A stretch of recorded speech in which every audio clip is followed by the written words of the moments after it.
석유 수출국기구 오페크랑 오페크 플러스 뭐 이제 회의도 있고 그랬는데 사우디가 그렇게 미국이랑 계속 좀 멀어져도 상관없다는 식으로 이렇게 줄타기를 한다 그럴까요, 러시아? 그렇게 특별히 그렇게 하는 이유가 있을까요, 지금? 사실은 사우디와 미국은 정말 오래된 혈맹이었죠. 네. 그거는 오일 그 페트로달러를 만들어준 게 사우디고 그러다 보니 당연히 그랬는데 간단히 그냥 2019년도부터 그 셰일에 의해서 미국은 경쟁자가 돼버렸잖아요. 그런데 요거를 미국은 톡톡히 사우디에게 표현했거든요. 뭐냐면 그 후티 예멘의 후티 반군이 사우디아라비아 아람코를 드론으로 때렸어요. 근데 미국이 보통 같으면 응징을 해줘야 되는데 모른 채 했습니다. 그런데 그게 문제가 아니고 트럼프 때 중요한 중동에게 있어서 가장 그 수출에 중요한 그런 항로가 있는데 이 항로에 대해서 주도권을 중국과 러시아가 잡아줬던 거죠.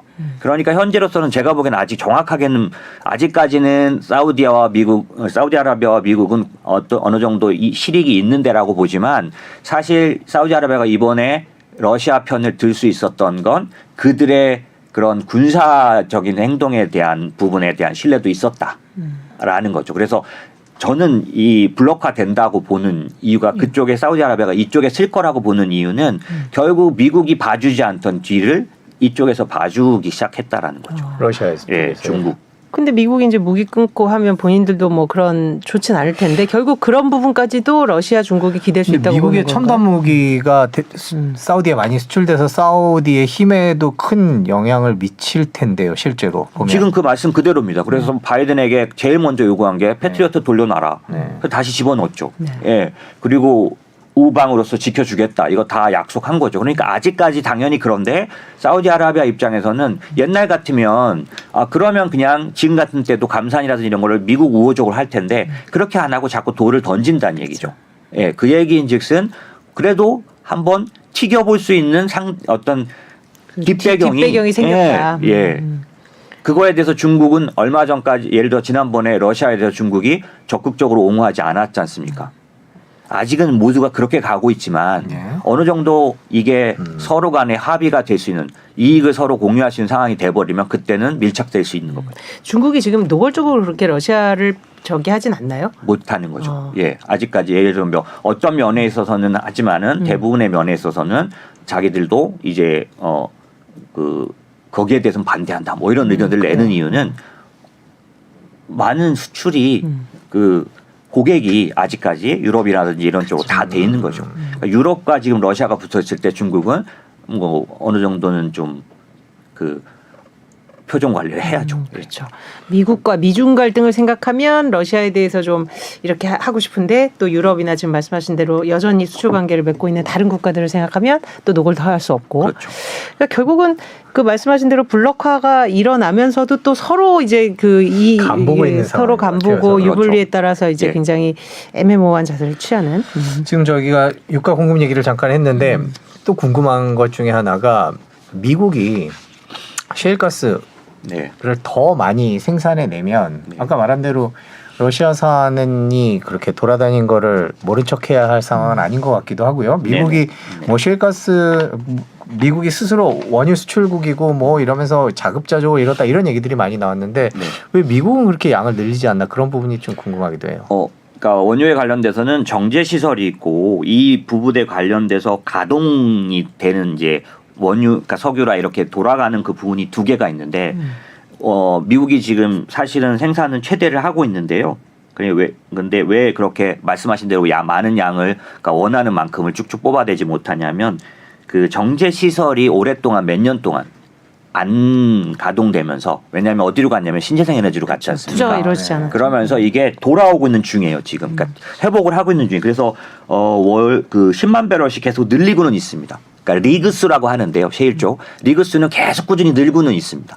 다만 그게 뭐 어떻게 보면은 의도적으로 하는 거가 아니라 실제로 물리적으로 지금 계속해서 회복해서 가고 있는 중인 거죠. 예.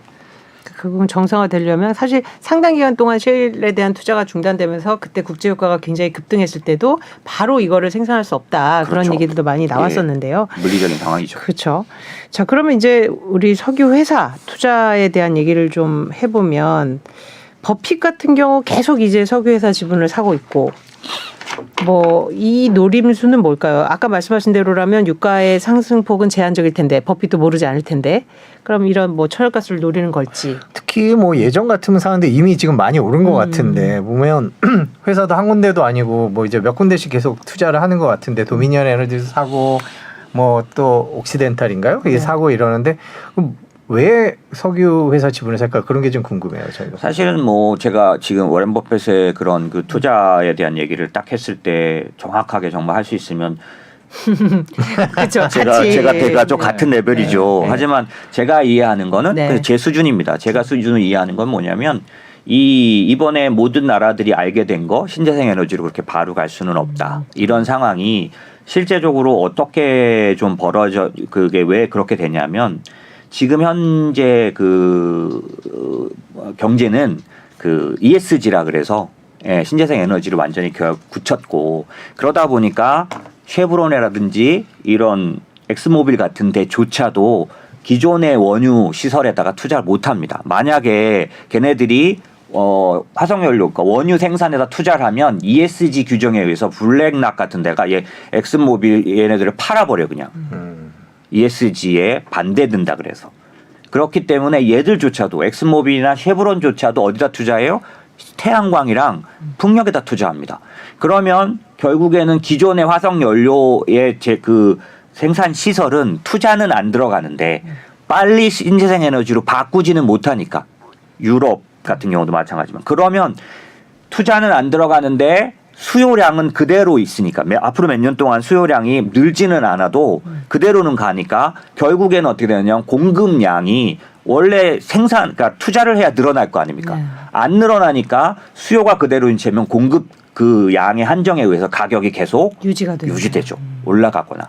그러면 그 버핏이 투자한 그런 회사들 같은 경우에 어떤 특성이 있냐면 유가로 보면은 5, 60불 대일 수 있는데 5, 60불 대만 유지가 되면은 아무 시설 투자가 안 들어가도 돈을 충분히 현금이 그냥 남는 그게 이제 그래서 FCF라 그래서 그 뭐라 그러냐면 잉여 현금 흐름. 네. 이게 뭐냐면 자본 지출을 뺀 진짜 이익인데 이 에너지 기업들이 자본 지출이 더 이상 안 들어가요. 이미 설비나 네, 충분히 그러면서 유가가 어느 정도 유지되기 때문에 마진이 보장 안정적이죠. 그러면 그 회사에 투자한 주주 입장에서는 배당이 안정적이고 그 회사를 투자한 사람 입장에서는 돈 잘 버는 회사예요. 투자는 안 들어가도 되고 뽑을 수만 있는 회사잖아요. 네. 그러다 보니까 유가가 일정 수준 내에 있게 몇 년을 가게 된다면 사실은 이건 캐시카우죠. 그렇죠. 네. 아, 그거 재밌네요. 그죠? 왜냐하면 독과점이다 보니까 자기네들이 분산해서 다른 데 투자하는 게 오히려 자기네들 수익 구조를 안정적으로 가져갈 수 있는. 그렇죠? 그렇겠죠. 사실 네. 경쟁이 완전 경쟁에서는 그게 불가능하잖아요. 그렇죠. 사실. 네. 근데 왜 이거는 근데 왜 이런 그 엑스모빌이나 쉐브론 같은 큰 회사의 지분을 살 수도 있는데 네. 이런 다른 회사, 요 산 회사들의 특징이 좀 있을까요? 뭐 LNG 때문이다 아니면 뭐 다른 여러 가지 분석들이 있던데. 지금 현재 글로벌리 움직이는 흐름으로 보면 LNG 흐름이 분명히 있고요. 네. LNG에 투자 포인트가 가 있는 많은 투자들이 있습니다. 뭐 일본에서도 이제 그 LNG 관련된 회사가 2개밖에 없는데 그 하나가 뭐 날아가고 있는 중이죠. 예. 아, 주가가요? 예, 예. 예. 그런데 그런 식으로 전 세계 주가를 보면 LNG 관련된 기업들의 상승이 두드러진 편입니다. 그러니까 당연히 여기서도 그런 포인트는 있겠고요. 사실은 투자자 입장에서는 자기가 좋아하는 기업이 있습니다. 사이즈부터 그다음에 지배 구조부터 그렇죠. 예, 그게 있기 때문에 엑스모빌이나 쉐브론 같은 데를 안 건드리는 이유는 충분히 있을 겁니다. 아마. 앞으로 석유 회사에 대한 투자는 어떻게 보세요? 제가 조금 전에 말씀드린 것처럼 저는 제가 이제 뭐 그쪽 사람이 아니니까 근데 저의 의견은 투자를 하려다 보니까 저도 의견이 꼭 필요해서 유가가 그렇게 많이 빠지지 않을 거라고 보는 쪽이에요. 일정 어느 수준은 나온다. 왜냐하면 아까 제가 말씀드린 논리입니다. 신재생 에너지로 가는데 최소한 몇 년이 걸릴 건데 그동안 써야 한다. 그런데 거기에 공급이 늘릴 만한 투자가 없을 테니 가격은 오를 거다. 일정 부분 유지될 거라고 보는 거죠. 그렇게 보는 입장에서 저는 유가가 폭락하는 거다는 거에 대한 투자를 하거나 기다리거나 하지 않는 거죠. 그래서 지금도 저는 어떤 투자를 하고 있냐면 일정 유가가 유지되면 배당이 높은 기업 이런 쪽들을 투자하는데 그렇게 보면 에너지 기업을 제가 나쁘게 볼 이유가 없죠. 예. 배당이라는 측면에서. 네. 근데 이제 지구를 지킨다 친환경이라는 측면에서 본다면 이 석유 회사들에 대한 투자가 맞을까라는 생각 하나와 맞죠. 또 최근에 그 뭐 엑슨모빌은 잘 모르겠습니다만 이제 BP나 쉘 같은 큰 회사들이 친환경 기업들의 뭐 프랑스의 토탈도 마찬가지고요. 네. 친환경 기업들이 인수하면서 스스로 에너지 변환에 앞장서겠다라는 측면에서 여기 투자도 장기적으로 괜찮다. 이런 두 가지 의견이 있는데 그거에 대해서 개인적인 생각은 어떠세요?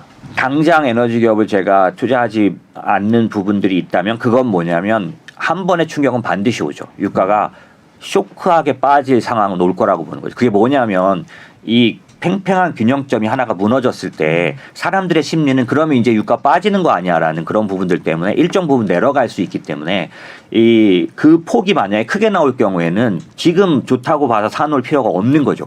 사실은 그렇게 힘의 균형이 깨졌을 때 살 수 있을 테니 지금 당장 사지 않아도 되는 포인트가 있을 거고요. 그런 면에서 생각해 보면 말씀하신 그런 친환경 입장에서 봤을 때 이 원유 기업은 환경적으로 봤을 때 그런 어떤 어려움이 있지 않느냐 혹은 그거는 어떤 자기의 투자 철학에 관련된 건데 저는 신재생 에너지 쪽을 충분히 투자하는 쪽이기 때문에 사실은 이 기업에 대해서 그 원래 친환경 관련된 게 아니어서 투자 안 하는 쪽은 저는 아니라고 제 주관은 그런 생각이 있습니다. 네. 다만 뭐 더 좋은 바람직한 환경적인 생각이라면 그런 생각을 하고 투자하는 게 좋겠죠.